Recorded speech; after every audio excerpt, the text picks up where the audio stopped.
Thanks for tuning in. This is Thomper B. Thompin, and in this video I'm going to give you a review of the ITP Terracross RT ATV tires. I've got them mounted on a 2022 Yamaha Grizzly 700, and don't worry, I'm going to get to some action shots, some close-ups of these tackling some of the terrain here in the forest. But first, I'm going to give you a quick rundown of some of the specs and talk about my impressions of these tires so far. For reference, I'm running these in stock size, 26 inches tall, 11 inches wide in the rear, 9 inches wide in the front, both on a 12-inch rim.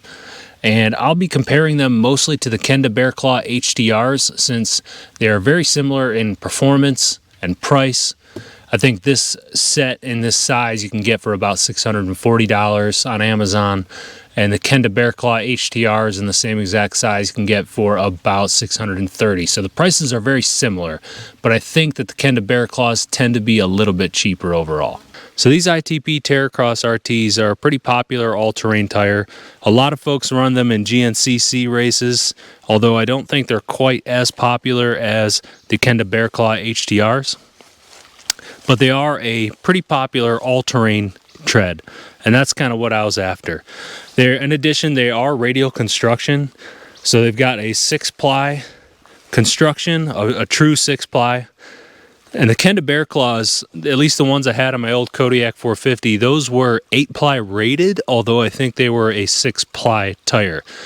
The rears for these ITPs give you approximately 28-30 seconds of tread depth, and the fronts are approximately 23-30 seconds of tread depth. So not quite a full inch, but they're decently deep voids between these lugs. So in choosing a tire to replace the stock ones on this machine, I didn't want to go and zap a lot of the performance by getting a really heavy mud tire. I love mud tires, they have their place, but I really wanted something like an all-terrain so I could tackle all terrains. I mostly use this thing for recreational trail riding and just cruising trails. I use it for a little bit of utility work around our property that we have too, just pulling carts and basic stuff. But I wanted to stick with that all-terrain pattern, and I didn't want to go super heavy. So these tires in a 25-inch tall on a 12-inch rim setup weigh 26 pounds. And on a 26-inch tall setup on a 12-inch rim, they weigh 31 pounds. That's an additional 6 pounds per tire. I'm pointing at the front tire, but I'm talking about the rears. So that's a pretty big difference in weight, and I think the reason is because you've got to check out ITP's website if you're going to be looking at purchasing these. The 25-inch tall tires have a load rating that's approximately 50% of these specific 26-inch tall tires.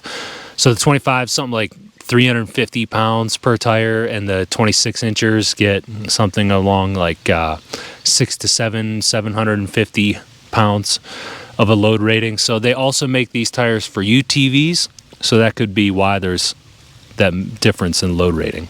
I forgot to mention earlier that the Kenda BearClaw HTRs are very, very close to these in overall weight. So with picking either tire, you're not really going to be going too heavy by upgrading to a radial with a solid all-terrain tread pattern.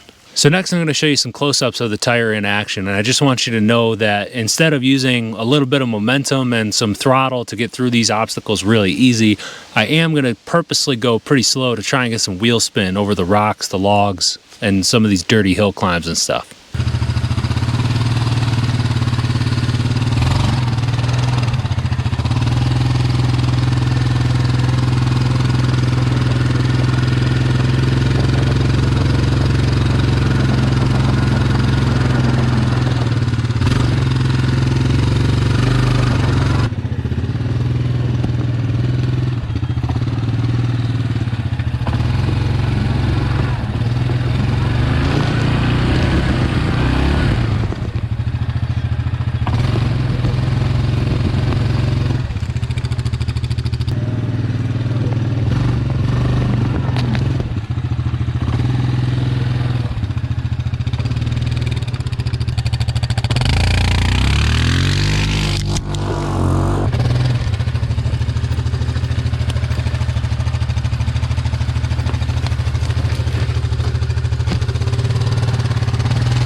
So in conclusion, I think these ITP Terracross tires are pretty great. I would buy them again. However, I probably won't because the Kenda BearClaw HTRs exist. So I really like those tires and the fact that they have a directional tread pattern.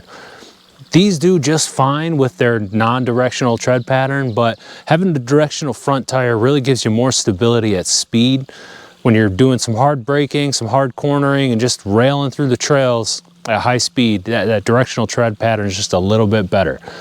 Overall general purpose trail performance, I think they perform pretty much the same. It appears as though I've got a little over 100 miles, probably like 150 miles on these tires so far, and it appears as though the tread wear is going to be pretty darn similar. These things have been pretty tough. I've gone just off-trail bushwhacking through the forest with logs, roots, stumps, sticks, rocks on no trails whatsoever. And these things have held up really well. I'm running them at 5 PSI. But at the end, I would probably just go with the Kenda BearClaw HTRs. Directional tread pattern, they have the 8-ply rating. They're equally as capable through the slop. Probably a little bit better through some of that deep mud, although these do fine for being an all-terrain. And overall, the Kenda BearClaw HTRs are generally cheaper. So I'd get those, but the ITP Terracross is still a really good tire. Thanks for watching.